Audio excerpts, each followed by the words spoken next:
Vi har i første del lavet en undersøgelse omkring skostørrelser, og vi er kommet frem til de her observationer.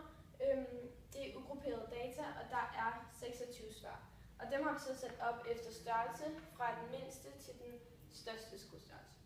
Og vi vil starte med at finde middeltallet, og det gør man ved at lægge alle tallene sammen.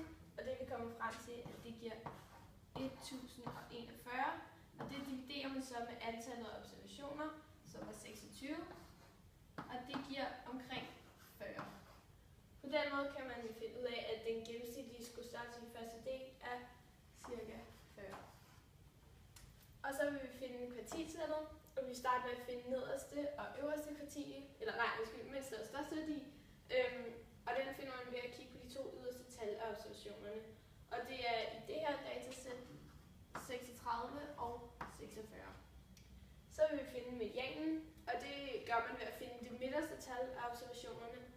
Og i det her datasæt, der er der et lige antal observationer, så man går ind og finder midten, hvilket er her, og så finder man gennemsnittet af de to tal på hver side. Og i den her situation er begge tal 39, så derfor er medianen bare 39. Så finder man nedre kvartil og øvre kvartil, og vi starter med at finde det nedre kvartil, og det gør man ved at kigge på tallene til venstre for medianen og finde det midterste tal af dem. Og der er 13 tal, så det vil sige, at det må være tal nummer 7, hvilket er 38. Så det nedre kvartil er altså 38.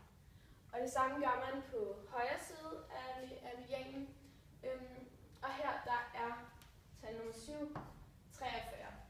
Så den øvre kvartil er 43.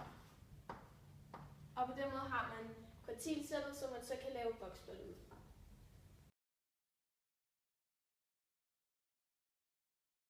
Ud fra vores kvartilsæt, som vi har fundet, kan man så tegne et boksplot. Og det første man gør, det er, at man kan markere mindste og største værdi, som er 36 og 46. Så kan man markere nedre kvartil, som var 38. Øvre kvartil, som var 43.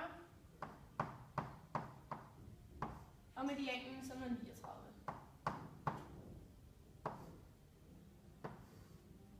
Og ved at forbinde alle de her punkter, eller alle de streger, får man så et boksplot.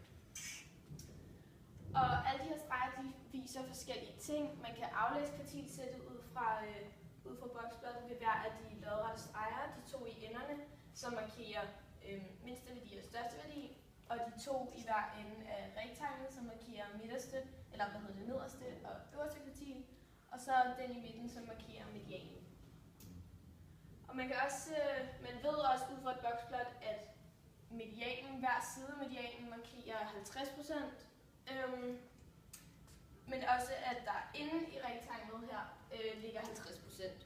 Så man kan både sige, at halvdelen af klassen bruger imellem 36 og 39, og den anden halvdel bruger 39 til 46, men den midterste halvdel af klassen, deres skostørrelse er imellem 38 og 43.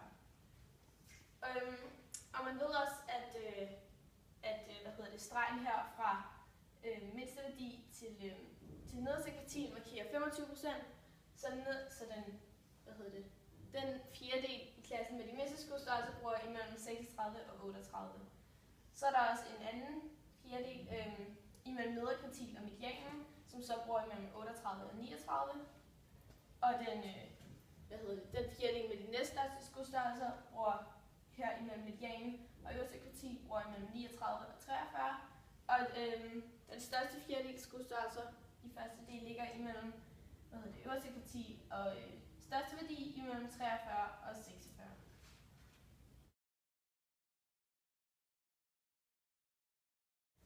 Vi har ud fra alle observationerne lavet et skema her, hvor vi har skrevet alle skostørrelserne op her, og så har vi skrevet deres hyppighed op her, altså det antal gange, som hver størrelse forekommer. Og ud fra de her tal kan man så lave et pindediagram, som vi vil lave herover, hvor vi ud af x-aksen har de forskellige skostørrelser, og op ad y-aksen har vi hyppighed. Og så gør man bare det, at man ud fra størrelse 36 laver en pind op til 1, for at vise, at hyppigheden er 1. Og det gør man så hele vejen. 37 op til 5, 38 op til 5, 39 op til 4, 40, der er ikke nogen, så det er 0, 41, 3, 42 for at komme 1 gang, 43 2 gange, 44 3 gange, 45 1 gang og 46 1 gang.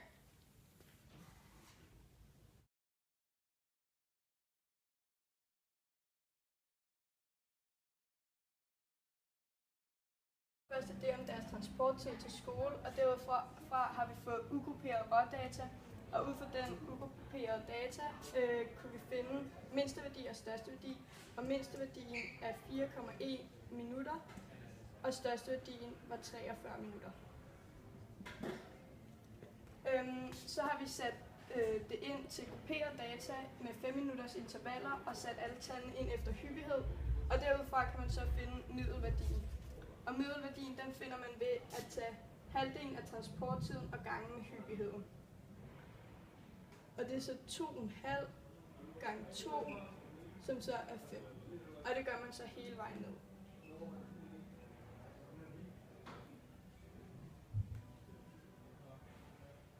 Nu kan vi så finde middelværdien ved at plusse alle tallene, og det giver 557.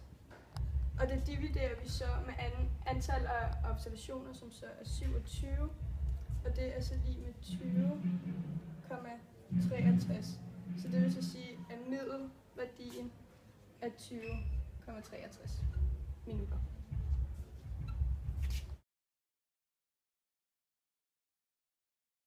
Regner hyppigheden til procent ved at sige antal observationer i hvert interval og ganget med 100 og divideret med 27. Så for eksempel i den første her, hvor der var 2 observationer i det her interval, så ganger vi det med 100 og dividerer det med 27, og det er altså lige med 7.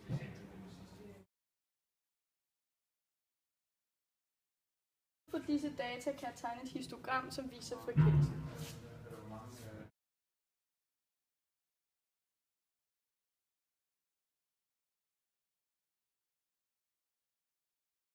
Dette histogram kan vi f.eks. se, at 7% af klassen kommer i skole på imellem 0 og 5 minutter, og 26% af klassen kommer i skole på mellem 5 og 10 minutter.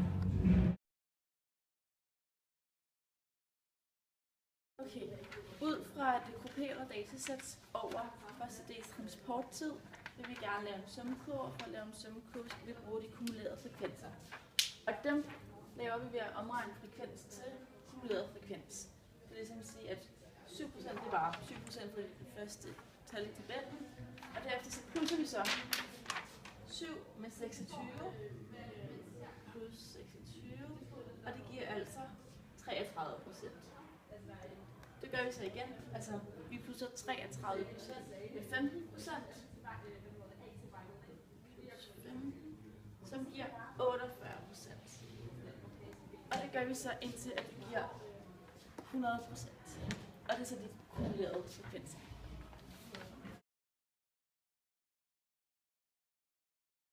Ud fra tallene i tabellen vil vi gerne lave en summekurve, så jeg starter med at tegne et koordinatsystem, hvor jeg putter de kumulerede frekvenser på y-aksen og transport i minutter på x-aksen. Så indsætter jeg data fra tabellen i summekurven, eller i koordinatsystemet, for at lave summekurven. Jeg har gjort her, og så forbinder jeg punkterne.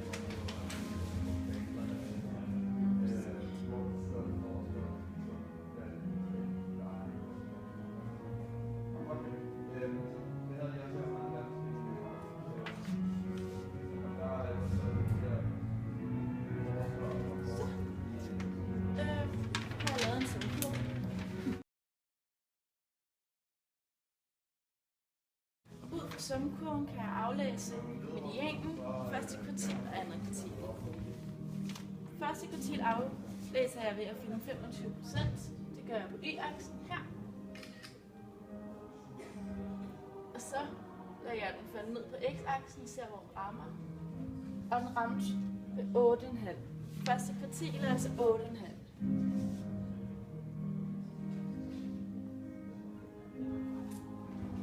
Så kan jeg finde andet kvartilsæt ved 75.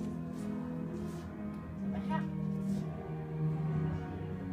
skal jeg bare tegne en streg hen til, eller indtil den rammer sømkurven. Så skal jeg bare lade den falde ned.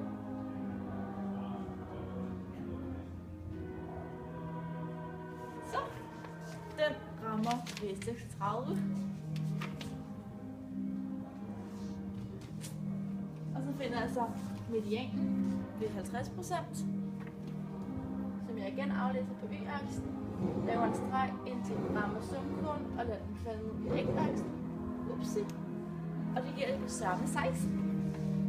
Det vil altså sige, at vi har fundet alle nøgletallene på det grupperede datasæt over transporttid for ACD.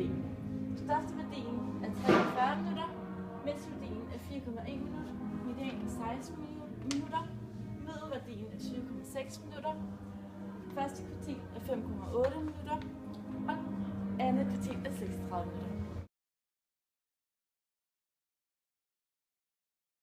Udover det kan jeg også fortolke lidt som kurven. Jeg kan fx se, at 60% af eleverne i første del har en transporttid på 21 minutter eller under. Det vil sige, at de resterende 40% har en transporttid, der er over 21 minutter, altså imellem 21 minutter og 45.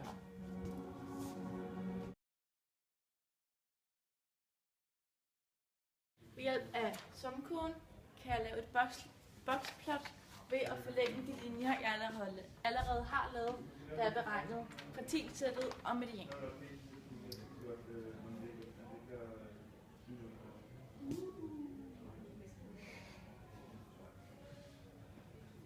Derudover så laver jeg nogle linjer ud fra største værdien og mindste værdien. Og største værdien var jo 43, og mindste værdien var 4,1. Og så tegner jeg et boxplot.